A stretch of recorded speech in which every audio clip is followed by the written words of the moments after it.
You know, there are a number of other acclaimed movies I could have seen this week. I could have checked out Creed 3, which looks to be very dramatic and heavily emotional. I could have seen Avatar: The Way of Water, which I have not seen. I heard that's an immersive cinematic experience, and I'm sure The Way of Water would have made me feel very wet. Pardon? But no. Forget all those critically acclaimed, powerhouse movies. My mind was on Cocaine. Specifically, Cocaine Bear. The greatest movie of 2023. Now, okay, let me clarify. This is my favorite movie of the year so far because it has pretty much everything I enjoy in a horror comedy. It's legitimately funny. It has gory kills. It has an entertaining cast. It has an insane sense of humor. So of course, I really dug this movie, and I have some things to talk about because it was a really enjoyable cinematic experience, especially if you have, a sixth sense of humor like I do. This movie gave me exactly what I needed. It gave me exactly what I wanted. It pulled no punches, and I have to respect the hell out of director Elizabeth Banks. Yes, Rita Repulsa from Power Rangers.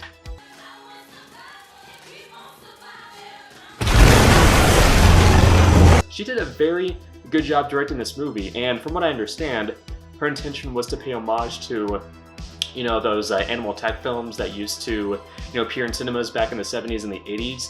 Films like Alligator, Grizzly, Kingdom of the Spiders, stuff like that. And honestly, she shot this in a way that made me feel as if I was watching a film from the 70s or the 80s. She did a very good job directing this movie, and the comedy was on point, and there were some creepy moments in this movie, which, this is a horror comedy, so, even if you're making, a film that contains a good amount of humor, there should still be some creepy elements, and there were a couple of scenes in this movie that actually did give me the chills a little bit, I'm not gonna lie. Millions of dollars worth of cocaine fell from the sky this morning in Knoxville, Tennessee. They dumped it somewhere. I'm looking for my daughter. Forest is a dangerous place. Check it out. Something got into it. A deer, maybe. A lot of cocaine was lost. I need you to go and get it. No, don't eat that. Let's see what kind of effect that has on you. So why did I want to see this movie? Well, I first heard about it a few months ago. I actually have a friend in Canada who sent me and my wife a picture of the movie poster, and I didn't know what to think of it. I heard that it was based on real events and that it was going to be directed by Elizabeth Banks, so okay. Obviously this is a film that wasn't going to take itself seriously, but I had no idea how crazy and over the top it was going to be. This movie, unlike many other recent horror comedies, is so well crafted, and like I mentioned earlier, it's legitimately funny. I've seen so many horror comedies that flat out failed in the comedy department. A really great example is The Scout's Guide to the Zombie Apocalypse. That film was so abysmal, and it was painfully unfunny. The humor in Scout's Guide did not work at all. It was just vulgar and, for lack of a better word, gross. It didn't make me laugh. And I've seen other films of this type that, attempted to be, homages to all those creature features we used to get back in the day. Films like Eight-Legged Freaks, Arachnophobia. And some of them work, some of them don't. The two that I just mentioned work for the most part, specifically Arachnophobia. Arachnophobia is another legitimately funny horror comedy.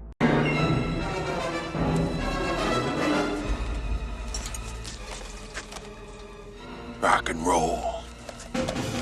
And like the creature features that we used to get back in the day, this has an all-star cast. Kerry Russell, O'Shea Jackson Jr., the son of Ice Cube, Alden Ehrenreich, the young Han Solo himself. We get Ray Liotta in his last credited film appearance. Rest in peace, Ray Liotta. But I must say, it does make sense that your last film would have the word cocaine in the title. Not because of, the way you were as a person, but because, I associate you with Goodfellas, where you played a mobster in that movie who took cocaine. So, yeah, pretty appropriate. And there's a few more recognizable actors in this as well. Some, character actors like Margot Martindale, who played herself in BoJack Horseman. The fabulous character actor Margot Martindale. And here's another thing that I really appreciate about this movie.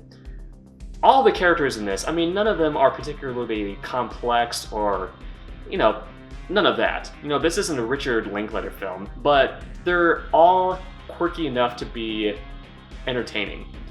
You know, whenever it cut back to, you know, one of these actors, you know, I wasn't annoyed or even bored by the presence on screen, particularly O'Shea Jackson Jr. and Alden Ehrenreich. By the way, Alden Ehrenreich, you know, he got some flack for playing a young Han Solo, but I thought he was fine in that movie. I think he's actually a pretty decent actor, and he was legitimately funny in this. But anyway, the two of them have such great comedic chemistry. O'Shea Jackson Jr. is pretty much the straight man of this movie. You know, he plays a drug dealer who, you know, is partners with Alden Ehrenreich, and they decide to go to the forest to retrieve this cocaine that they lost, and there are just so many moments between them that are legitimately hilarious. Like the banter they have with each other, it's legitimately, you know, legitimately well written and, you know, quite funny. And a number of these characters are like that. You know, none of these characters are boring or, you know, particularly unlikable unless, you know, you're someone like Ray Liotta. Ray Liotta is meant to be the antagonist of this movie, but, you know, a lot of these movies, the humans just aren't interesting at all. They don't make an attempt to make the human characters entertaining to watch. You know, these movies are all about, you know, the creature kills most of the time. Thankfully, in this movie, these people are pretty fun to watch. So, I give the filmmakers props for that, because, you know me, I like to have characters I can root for in a horror movie, even in a horror comedy. I like these people. The bear, it fucking did cocaine. A bear did cocaine. There was a bear. A bear? It was far. Hey! So, I haven't even gotten into the overall premise of this movie yet. It is a bonkers plot, let me tell you. So, there's this airplane at the beginning of the movie that drops all this cocaine in the middle of the woods, and of course, this black bear stumbles upon it and snorts it and just goes on a drug-fueled killing rampage. At the beginning of this movie, we see two young hikers, which, by the way, the opening sequence kind of gave me a wet, hot American summer vibe. You know, just these two yuppies, you know, hiking through the woods and camping, and they stumble across the cocaine bear. And the CGI for this thing, okay. So the CGI in this movie isn't great. In fact, it's a little clunky, but here's the thing. The creatures seen in these types of movies often looked pretty fake. You know, even in some of the more acclaimed creature features like Alligator, the animatronic in Alligator often looked pretty fake. And even in the film Jaws, you know, the shark in that movie, there was a reason why Steven Spielberg didn't show it very often. It's because it didn't look particularly convincing, but he filmed it in a way where it was still threatening. So I didn't mind the clunky CGI in this movie. And obviously they wanted the bear to look cartoonish and unrealistic, so I didn't have a problem with that. So anyway, this young couple, one of them gets demolished, and then we have this ensemble of characters. Kerry Russell plays this 80s mother whose daughter decides to play hooky from school, and she goes out to the woods with a friend. And by the way, this movie has a bit of an edge to it, because there's a scene where these two young kids, and I mean young, they gotta be at least 10 years old, they stumble upon this cocaine, and the first thing that they think to do is to eat it. Like, they literally eat spoonfuls of cocaine, and do you see what I mean when I say the comedy in this film actually works? Because I was just howling with laughter at this sequence. And then I already mentioned O'Shea Jackson and Alden Ehrenreich. There's also, you know, the aforementioned Margot Martindale, who plays the park ranger. She has her sidekick, this dude who just really loves the wilderness. And yeah, these actors, they all give it their all, man. They're fun to watch. The kills in this movie, yes, they are quite over the top and gruesome. In fact, I could tell the audience I was sitting with wasn't particularly comfortable with some of the gore in this movie, because, you know, you'll have limbs flying around left and right. You know, there's a scene where they stumble across, you know, a corpse and its face is completely ripped off. You know, this is a bloody movie. But honestly, some of the kills in this movie are also pretty humorous. There's this one scene where Margot Martindale and these other characters are, you know, stuck inside, you know, the ranger's base, and they hear the bear, you know, outside, you know, supposedly climbing on top of the roof, and, you know, she has the gun pointed to the front door, and she asks one of these idiotic teenagers to open the door, so of course he does, and, you know, what happens? The bear is right there, and this teenage kid just looks at the bear and goes, "Wow, that's a bear!" And then boom! Margot Martindale accidentally shoots the poor kid in the head, and we just see his brains flying out everywhere, and oh my god, it was hysterical. It was gruesome, but it was funny. So you can appreciate the movie for that. You know, even though it is occasionally gory, you know, the gory kills are often still humorous, if that makes sense. There's another great example where, you know, Margaret Martindale's partner climbs up into this tree hoping to evade the bear, and he's covered in cocaine. So the bear literally rushes up the tree and starts devouring this poor guy. And we see this wide shot of the forest where no, you know, person is in frame, and then boom, you know, his body just lands on the ground with a loud thud, and you know, he's just all bloodied up and his intestines have been ripped out, and so yeah, gruesome but funny. I appreciate this movie for that.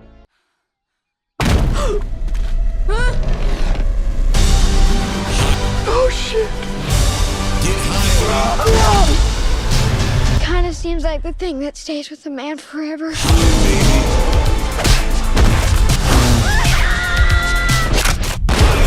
High on cocaine. I'm gonna get into some mild spoilers for the ending, because the ending was also pretty comical, I'm not gonna lie. So what happens is that, you know, you have the last remaining characters, Kara Russell, Ray Liotta, O'Shea Jackson Jr., Alden Ehrenreich, Kara Russell's kids. They all stumble upon, you know, the bear's cave, and they discover 2 young cubs who are also snorting cocaine. As if this movie wasn't shameless enough as it is. And they have a final showdown with Ray Liotta. Ray Liotta, you know, abuses the cubs, and that doesn't make Mama Bear too happy. So Mama Bear comes back to the cave and, you know, punches the shit out of Ray Liotta. And, you know, the other characters get away, and the movie eventually ends with this point of view shot with the voice of Elizabeth Banks, if I'm not mistaken. You know, you can hear her voice off camera. But anyway, you have this point of view shot where, you know, this camera is focused on the mama bear and her cubs, and, you know, they notice the camera person at one point, and they're looking directly, you know, at them, and you can just, you know, that they're going to continue going on a killing rampage because they are just so filled with cocaine at this point. And oh my god, I just love the hell out of this movie. Guys, Cocaine Bear was an absolute blast, and it didn't blow.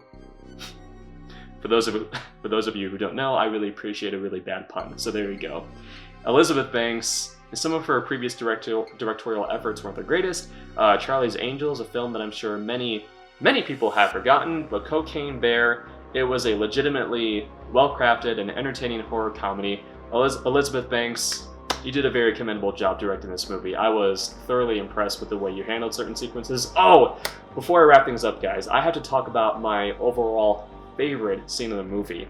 So there's a TikTok personality. His name is Scott Seiss. He's a stand-up comedian, and he's made this series of videos on TikTok where he is this retail worker who, you know, quotes, you know, all of these annoying things that he used to hear working at IKEA, and then he responds to these annoying customer quotes just with this deadpan expression, and he'll just have all these funny, you know, remarks.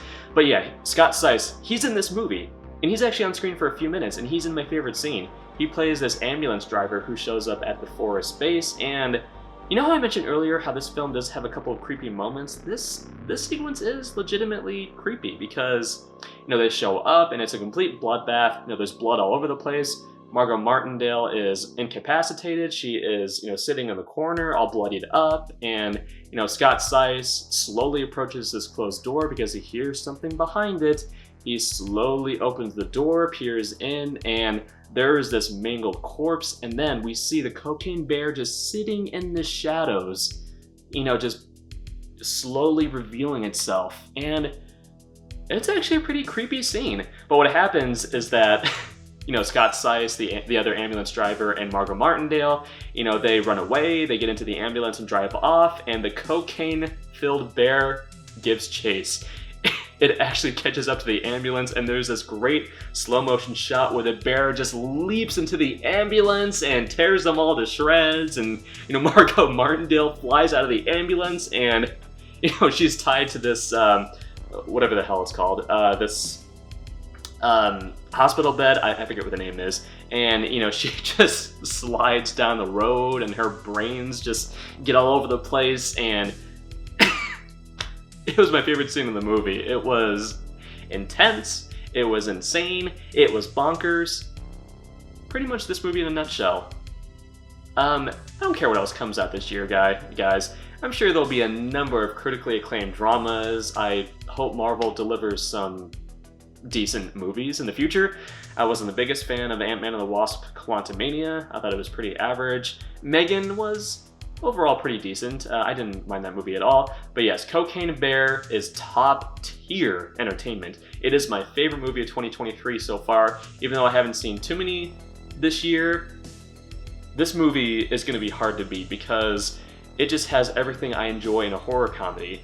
And I hope we get more movies like this. You know, movies that aren't afraid to be totally insane, gruesome, but still entertaining. But yes, guys, those are my overall thoughts on the masterpiece that is Cocaine Bear. You should definitely go check it out. You know, please give this movie a chance in the theater. It'll definitely tickle your funny bone. I mean, my God, at the beginning of the movie, you have a quote that says, according to experts, you know, if you see a black bear, you should definitely fight back. Wikipedia. Just, yeah. It'll be worth your time. Just go see this movie. Go give them your support, guys. We need more movies like this.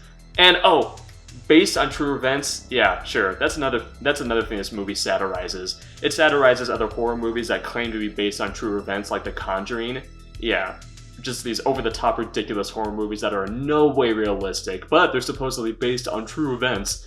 This movie is based on true events, but yeah, it's obviously exaggerated. So anyway, guys, yes, check out Cocaine Bear.